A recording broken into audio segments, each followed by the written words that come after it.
Bom dia a todos. Uma alegria muito grande poder participar deste evento. Quero saudar o presidente da Força Paraná, o Sérgio, dizer também da alegria de estar aqui com o ministro José Luciano, magistrado que sempre foi uma grande referência para nós na área dos direitos sociais. E vou pedir também permissão para registrar a presença da minha presidente, Noêmia, colega juíza do trabalho, presidente da Amatra 10, diretora da Anamatra, professora universitária, que muito abrilhanta também essa audiência. Anotei aqui alguns trechos das manifestações da abertura e, de fato, nós, juízes do trabalho, não estamos fechados para o diálogo. Nós, ao contrário, precisamos cada vez mais dialogar com as entidades sociais, com o governo, procuramos sempre compreender as muitas realidades complexas que nos chegam nos autos de ações trabalhistas. Temos consciência de que o judiciário, na atualidade, vem ocupando um lugar central na articulação dos interesses sociais. Aqui foi referida a questão da judicialização da política, das relações sociais no Brasil, e no ambiente do trabalho isso não é diferente. Cada vez mais nós, juízes do trabalho, somos convocados a enfrentar temas que estão ligados a todos esses tópicos desse seminário, a questão da terceirização, a questão da negociação coletiva, enfim, somos chamados a examinar a validade de cláusulas de acordos e convenções coletivas de trabalho, que muitas vezes chegam aos autos sem uma explicação, sem uma maior reflexão das condições, das circunstâncias que foram consideradas pelos atores coletivos para a celebração daquelas normas. Nós operamos a partir de um processo judicial que é pautado por uma lógica do contraditório, que é uma lógica importante, mas é uma lógica limitada. O diálogo que se trava nos autos das ações trabalhistas é, portanto, limitado. É preciso abrir um pouco mais essas nossas lentes para poder realizar bem a nossa função, que é a função de tutelar direitos sociais no Brasil. O tema desse painel, quero, claro, saudar os componentes da mesa, o presidente Jamil, o colega Ricardo, que me antecedeu, e que, de certa forma, torna a minha participação um pouco mais fácil.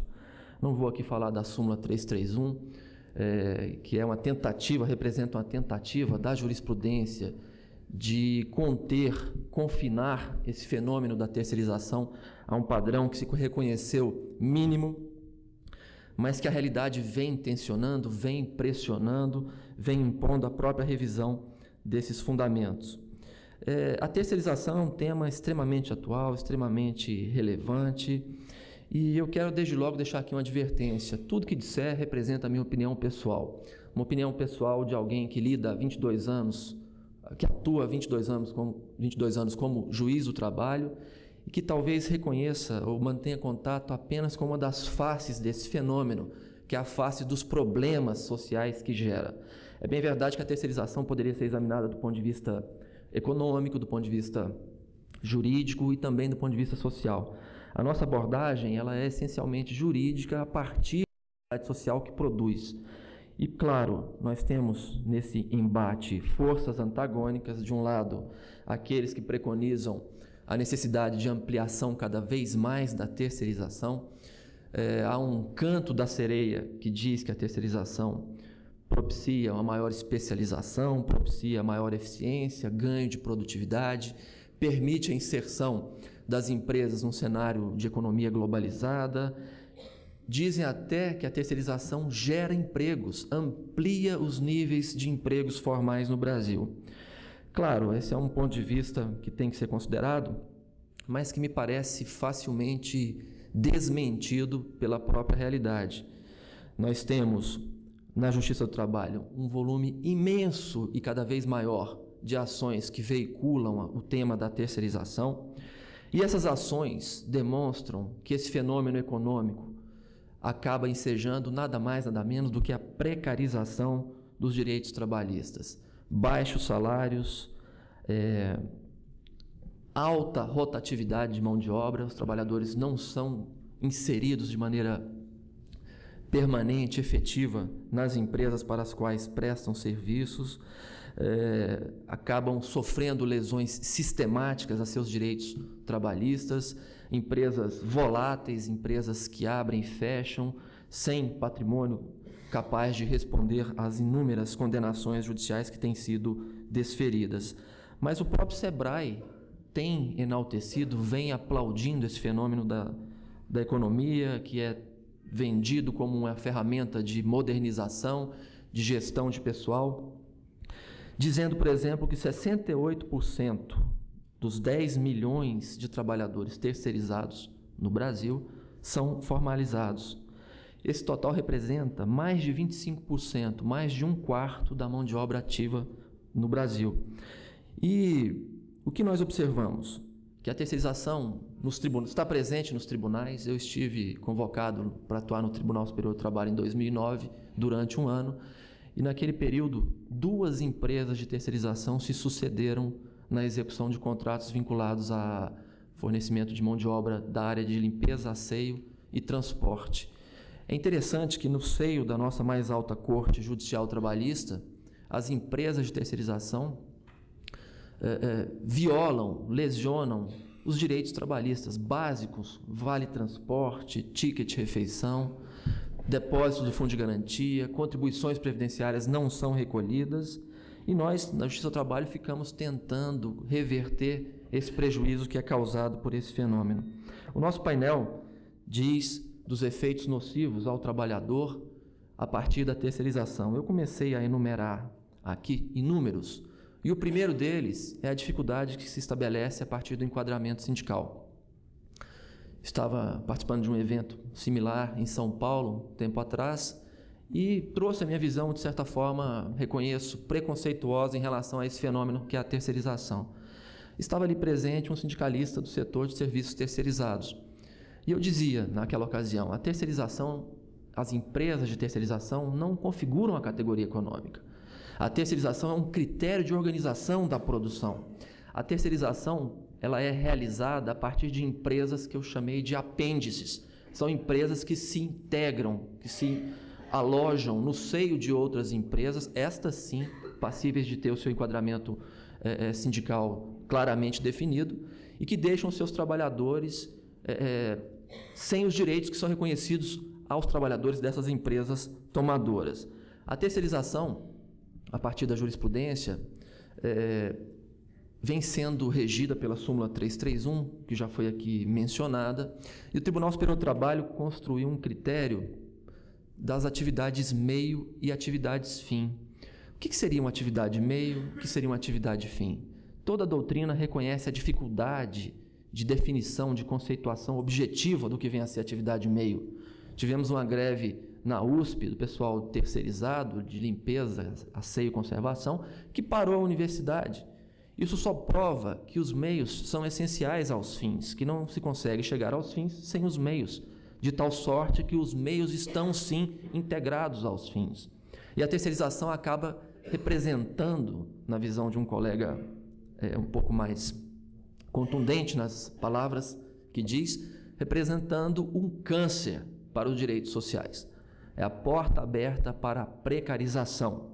Na área dos direitos sociais, a terceirização nada mais representa do que a possibilidade de redução de custos essencialmente trabalhistas, redução que é agravada, no caso dos trabalhadores, pela própria sonegação de direitos sociais mínimos.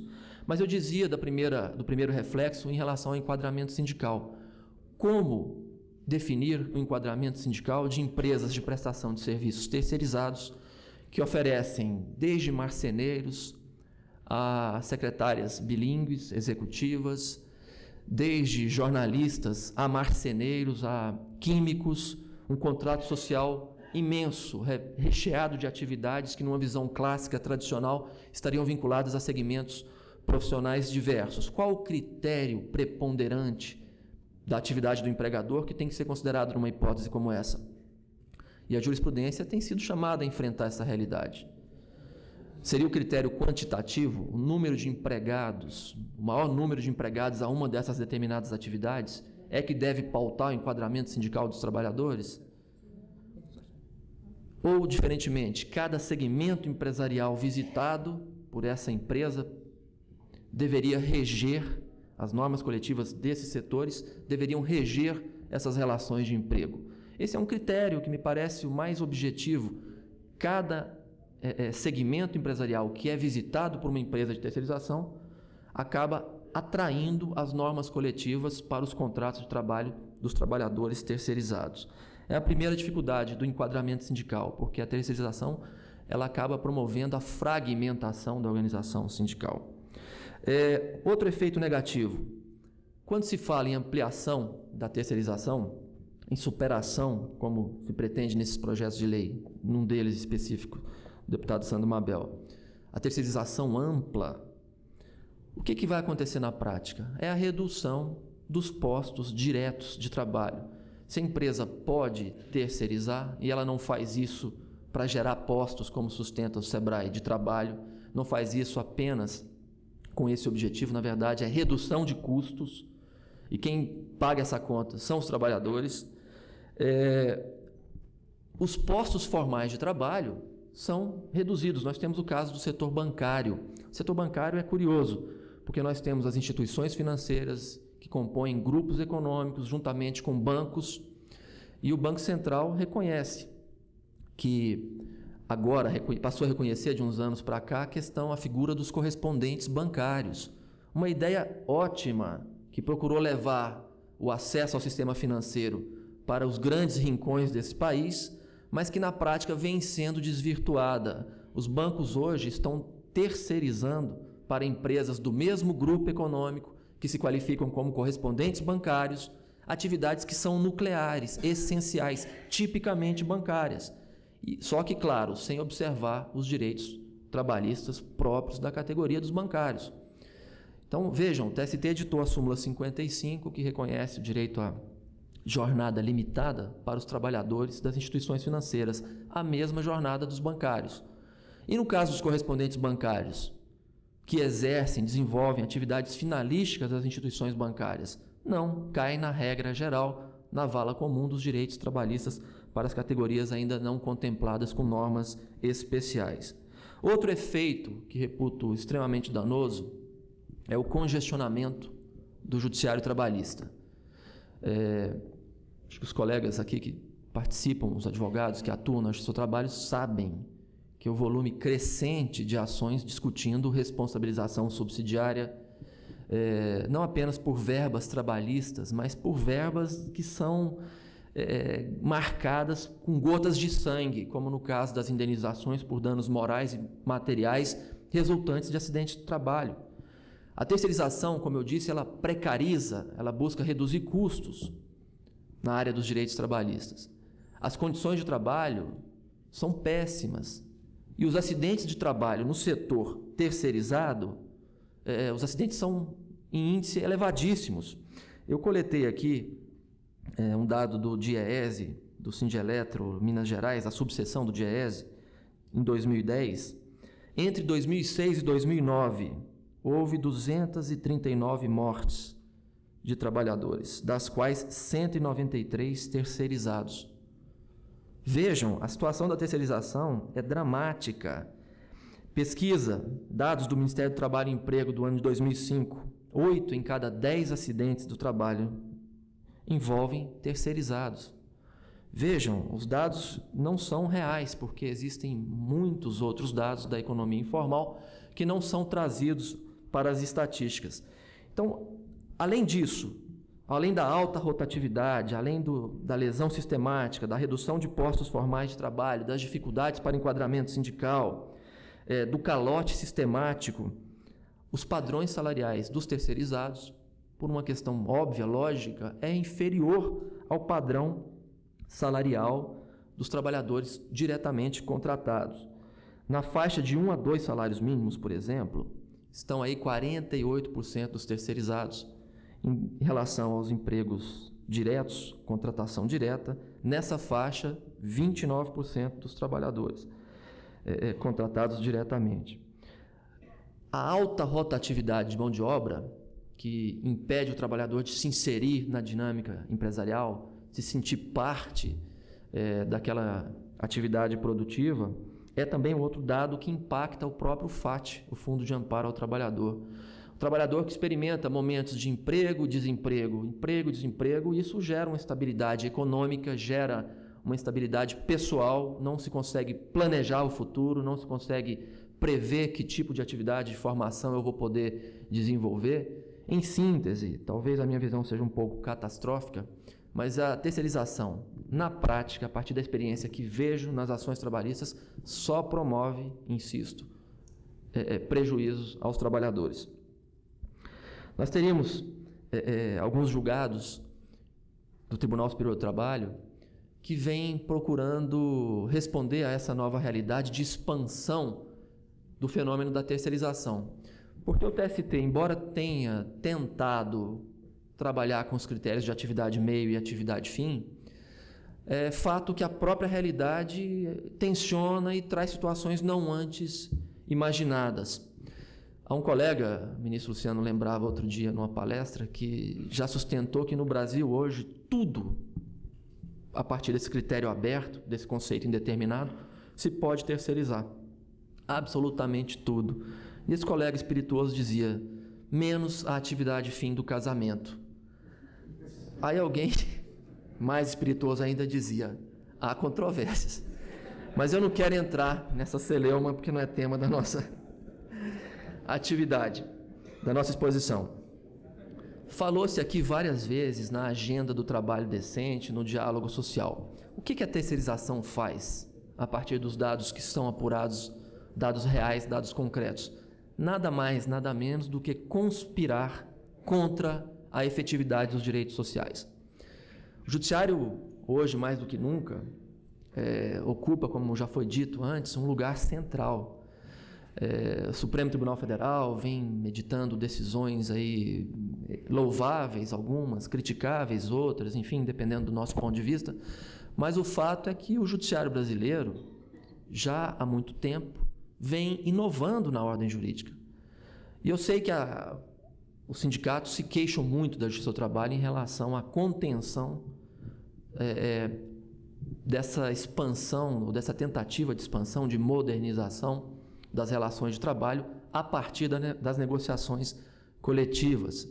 Temos duas posições antagônicas, uma que afirma que a Constituição teria consagrado a possibilidade da flexibilização a partir da negociação coletiva, na medida em que reconheceu a redução dos salários e a questão das jornadas, a negociação em torno das jornadas, dos turnos de revezamento, que seriam os dois pilares da relação de emprego, e uma outra que vem prevalecendo na jurisprudência, que reconhece que não é bem assim.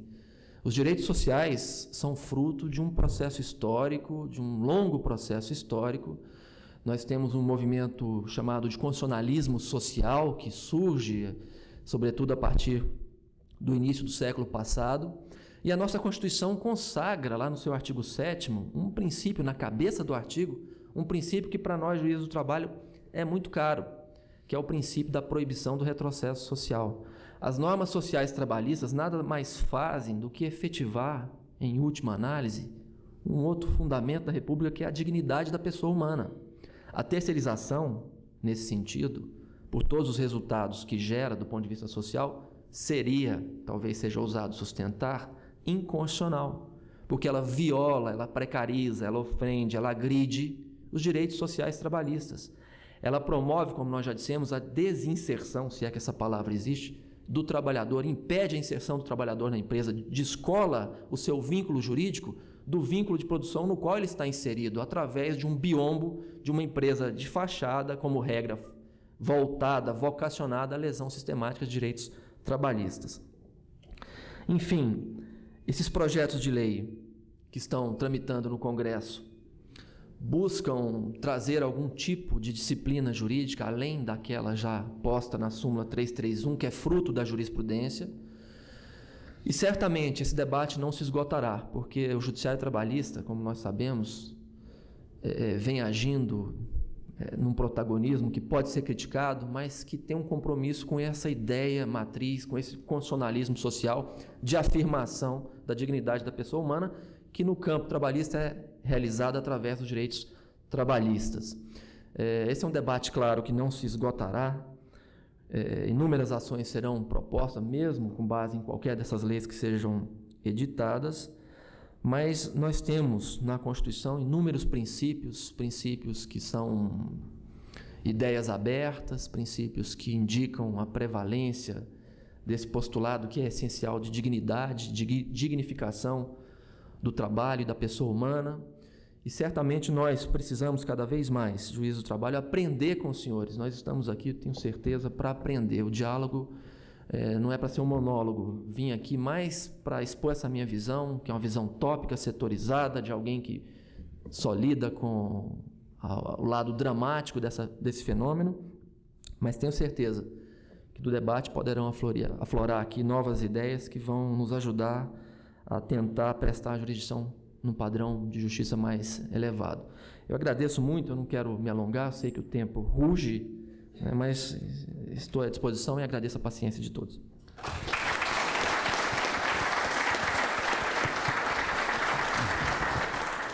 Em primeiro lugar, quando será possível reconhecer a isonomia entre direitos trabalhistas dos vinculados à empresa tomadora e dos trabalhadores terceirizados?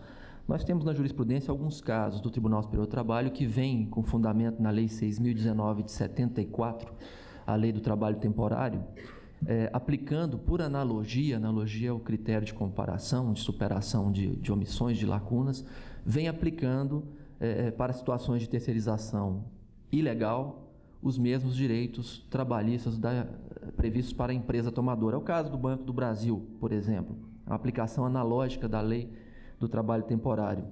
Segundo ponto, foi falado aqui, a questão dos princípios. Os princípios, essa sua intervenção, ela remete a uma reflexão assim que eu nem sei se eu seria capaz de resumir aqui, mas fundamentalmente eu diria o seguinte: os princípios, sim, têm força normativa. Já foi superado o tempo em que se compreendia os princípios jurídicos como ideias que deveriam ser consideradas pelo legislador na edição de outras normas, regras propriamente ditas. Também já se superou a ideia de que os princípios seriam recursos auxiliares para o intérprete definir o sentido e alcance de uma lei. Na verdade, os princípios têm força normativa. Poderia citar aqui o princípio da moralidade administrativa, por exemplo, que o Supremo Tribunal Federal, antecedido pelo Conselho Nacional de Justiça, invocou para acabar com aquela figura do nepotismo no Brasil, nos tribunais brasileiros e na administração pública em geral. Esse debate é um debate que é travado e envolve concepções de direito, concepções intergeracionais de direito. É um debate que hoje já foi superado e que poderia ainda aqui levar a inúmeras outras reflexões. Sobre a questão da terceirização, eu sustentei a inconstitucionalidade desse fenômeno. Mas é um fenômeno que está aí colocado, nós não podemos fechar os olhos para a realidade. Do ponto de vista jurídico, me parece que é claramente inconstitucional. Mas essa é a minha opinião, pessoal. A jurisprudência já tolera, já admite, como eu disse, a súmula 331 buscou legitimar em algumas situações. Nós temos algumas outras leis que foram mencionadas, mas o que eu diria é o seguinte: nós travamos nesse âmbito uma verdadeira guerra. Uma verdadeira guerra, porque no caso do setor elétrico, no caso do setor das telefonias, telefônico, as leis que foram editadas no final do governo FHC permitiram a terceirização de atividade fim.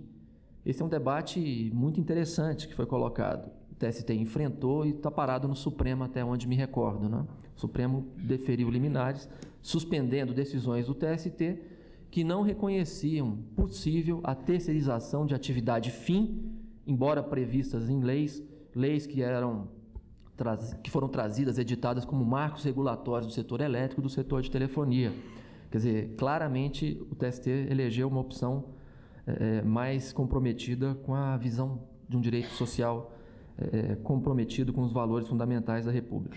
Mas nós temos também inúmeras ações civis públicas, nós não combinamos, mas eu quero aqui aplaudir a ação do Ministério Público do Trabalho, que tem combatido sistematicamente as fraudooperativas, cooperativas fraudulentas, tem combatido sistematicamente comissões de conciliação prévia fraudulentas, tem combatido também a expansão da terceirização para além desses limites que a própria jurisprudência já estabeleceu. E as ações civis públicas são um instrumento muito interessante, que podem ser manipulados também pelos sindicatos. Os sindicatos também têm legitimidade prevista lá no Código de Defesa do Consumidor para manipular essas ações civis públicas que buscam, em última análise, a defesa de direitos coletivos, difusos e também individuais homogêneos. Eu sou goiano, sou nascido em Goiânia. Fui muito a Catalão, passeei muito lá em Três Ranchos, ouvindo a sua exposição, me lembrei do pastel de queijo lá do posto JK, né? Enfim, fui juiz em Ribeirão Preto, passava quase toda semana por ali também, indo para Brasília e vindo de Ribeirão Preto. E eu fiquei pensando como as categorias que ainda não foram fragmentadas poderiam se organizar, se articular para evitar o que aconteceu lá. E me ocorreu que a única resposta seria a união, a articulação de toda a categoria. Se os empregados que permanecem vinculados formalmente à montadora se unirem contra esse fenômeno de aviltamento, de descarte de trabalhadores que durante muitos anos dedicaram todas as suas energias à empresa, talvez seja a resposta, a força, a união, a articulação coletiva dos interesses. E aí o princípio da solidariedade fala mais alto. É preciso construir, embora isso possa parecer difícil, essa cultura de solidariedade, né?